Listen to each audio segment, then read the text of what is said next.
ചേച്ചി ജോയ്സി ചേച്ചിനെ കുറിച്ചുള്ള ഓർമ്മ, നിങ്ങൾ ഒരുമിച്ച് പഠിച്ചിരുന്നു, അമല കോളേജിൽ നേഴ്സിംഗ് ഒരുമിച്ചായിരുന്നു. അതിനുശേഷം ഈ നിമിഷം വരെ, ഈ കഴിഞ്ഞ നാളുകൾ വരെ നിങ്ങൾ തമ്മിൽ നല്ലൊരു അടുത്ത ബന്ധമുണ്ടായിരുന്നു.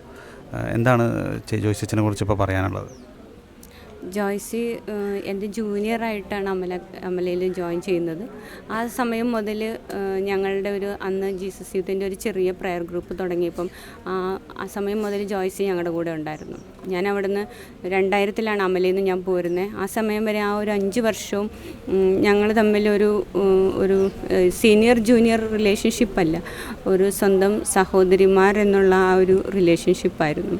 തീർച്ചയായിട്ടും ജീസസ് യൂത്ത് നഴ്സസ് മിനിസ്ട്രിയിൽ, തൃശ്ശൂർ നഴ്സസ് മിനിസ്ട്രി വളരാനും അതൊന്ന് ഫ്ലറിഷ് ആവാനും ഒക്കെ ഉള്ള ആ ഒരു പ്രയത്നത്തിൽ ജോയ്സിയുടെ പങ്ക് വളരെ വ്യക്തമാണ്.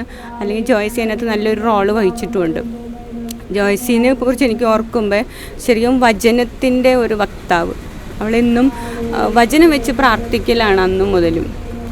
ഞങ്ങളുടെ കുഞ്ഞു പ്രയർ ഗ്രൂപ്പിൽ അവൾ മെസ്സേജ് എടുത്ത് പ്രാർത്ഥിക്കാൻ, അത് വചനം മെസ്സേജായിട്ട് എടുത്ത് പ്രാർത്ഥിക്കാനും, എൻ്റെ വ്യക്തിപരമായ പല കാര്യങ്ങളിലും പല സമയത്തും ജോയ്സി എന്നോട് വചനത്തിലൂടെ സംസാരിച്ചിട്ടുണ്ട്. ഈ കാലയളവിലൊക്കെയും ഞാൻ 2000-ൽ പോന്നെങ്കിലും പിന്നെ ഒരു ചെറിയ ബ്രേക്ക് ഞങ്ങളുടെ ഇടയിലുണ്ടായിരുന്നു. വീണ്ടും ഞങ്ങളുടെ ബന്ധം ഫോൺ വഴി തുടർന്നു. റീസെൻ്റ്ലി ഒരു 2 മാസം മുമ്പ് ഞാനൊരു കിഡ്നി ട്രാൻസ്പ്ലാന്റിന് വിധേയയായി. ആ സമയത്ത് കുറച്ച് കൺഫ്യൂഷൻസും അതിന് തീരുമാനം എടുക്കേണ്ട കാര്യത്തിലെല്ലാം വന്നപ്പോഴും ഞാൻ ആദ്യം ഇത് ഡിസ്കസ് ചെയ്തത്, അല്ലെങ്കിൽ എൻ്റെ ഒരു ഇമോഷൻസും അല്ലെങ്കിൽ എനിക്ക് കർത്താവ് തന്ന ബോധ്യങ്ങളൊക്കെ ഏറ്റവും ആദ്യം ഷെയർ ചെയ്തത് ജോയ്സിയോടായിരുന്നു. എനിക്ക് വേണ്ടി പ്രാർത്ഥിക്കാനായിട്ട് പറയാനും ഇതിനകത്തൊരു ഡിസിഷൻ മേക്കിങ്ങിൽ എന്നെ സഹായിക്കാനും ഒക്കെ ഞാൻ പറഞ്ഞത് ജോയ്സിയോടായിരുന്നു. തീർച്ചയായിട്ടും അവൾ എനിക്ക് ഒരുപാട് വചനത്തിലൂടെ ഉത്തരം പറയും, എനിക്ക് കൃത്യമായിട്ടൊരു ക്ലാരിറ്റി തരും, ദൈവം ഇതിലൂടെയാണ് പോകാൻ ആഗ്രഹിക്കുന്നതെന്ന് പറയുകയും ചെയ്തത് എനിക്ക് കിട്ടിയ ആ ഒരു ബോധ്യത്തെ ഒന്നുകൂടെ ആഴപ്പെടുത്തി. ഇപ്പം ഞാനിവിടെ നിൽക്കുമ്പോൾ സർജറി കഴിഞ്ഞിട്ടാണെങ്കിലും അവളുടെ ക്യാൻസർ എന്ന വേദനയിൽ അവൾ നിൽക്കുമ്പോഴും അവളുടെ വേദന എനിക്ക് വേണ്ടി സമർപ്പിച്ചു എന്ന് പറയുമ്പോൾ ഞാൻ ഒരുപാട് എനിക്ക് ശരിക്കും കരഞ്ഞിട്ടുണ്ട്. കാരണം ക്യാൻസറിൻ്റെ വേദന തിന്നുകൊണ്ടിരിക്കുന്ന അവളുടെ വേദനയെല്ലാം എൻ്റെ സർജറിയുടെ പെയിൻ ഇല്ലാതിരിക്കാൻ വേണ്ടി അവൾ ഏറ്റെടുത്ത് പ്രാർത്ഥിച്ച ഒരു വ്യക്തിയാണ് ജോയ്സി. തീർച്ചയായിട്ടും അവളെ ദൈവം അല്ലെങ്കിൽ ഈശോ നേരിട്ട് വന്ന് സ്വർഗത്തിലേക്ക് കൊണ്ടുപോയെന്ന് വിശ്വസിക്കുന്ന ഒരാളാണ് ഞാൻ. അങ്ങനെ പറ്റുള്ളൂ, അതിനപ്പുറത്തേക്ക് ഈശോയ്ക്കും പറ്റില്ല. കാരണം എൻ്റെ അനുഭവത്തിൽ തന്നെ എനിക്ക് ബോധ്യമാണ്. അത്രയേറെ വചനത്തിന് വേണ്ടി നിലകൊണ്ട, വിശുദ്ധ കുർബാനയ്ക്ക് വേണ്ടി നിലകൊണ്ട ഒരു ജീവിക്കുന്ന വിശുദ്ധയായിരുന്നു അവൾ.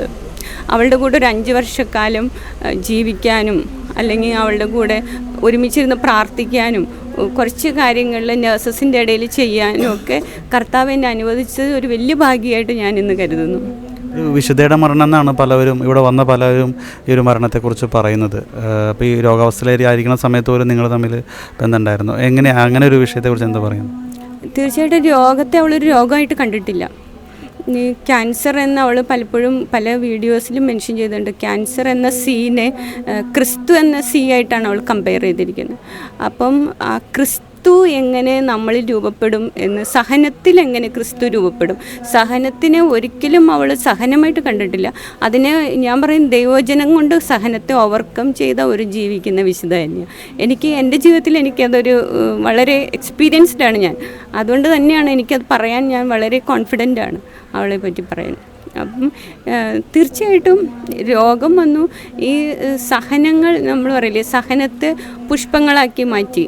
അത് തീർച്ചയായിട്ടും അവൾ വചനം ഭക്ഷിച്ചും വചനം കുടിച്ചും ജീവിച്ചത് കൊണ്ടാണെന്ന് ഞാൻ പറയും.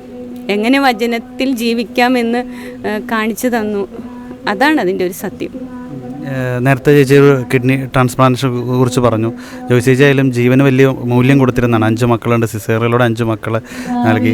എന്തായിരുന്നു കിഡ്നി ഒരാൾക്ക് ദാനം നൽകിയതാണെന്ന് പറഞ്ഞു. അപ്പോൾ ആദ്യമായിട്ടാണ് അതിന് ശേഷം ഈ ഒരു സംസ്കാര ശുശ്രൂഷകൻ ആദ്യമായിട്ട് പൊതുവേദിയിലേക്ക് വരുന്നത് അല്ലേ? അതിനെക്കുറിച്ച് ഒന്ന് ഷെയർ ചെയ്യാമോ? എനിക്ക് തീർച്ചയായിട്ടും എനിക്കിവിടെ വരാതിരിക്കാൻ പറ്റില്ല. എനിക്കറിയാം, ഞാൻ ഇന്നലെയും ജോയ്സി മരിച്ചു എന്നറിഞ്ഞപ്പോഴും ജോയ്സിയോട് ഞാൻ പ്രാർത്ഥിച്ചത് എനിക്ക് നിന്നെ ഒന്ന് കാണണം, എന്നുള്ളതാണ്.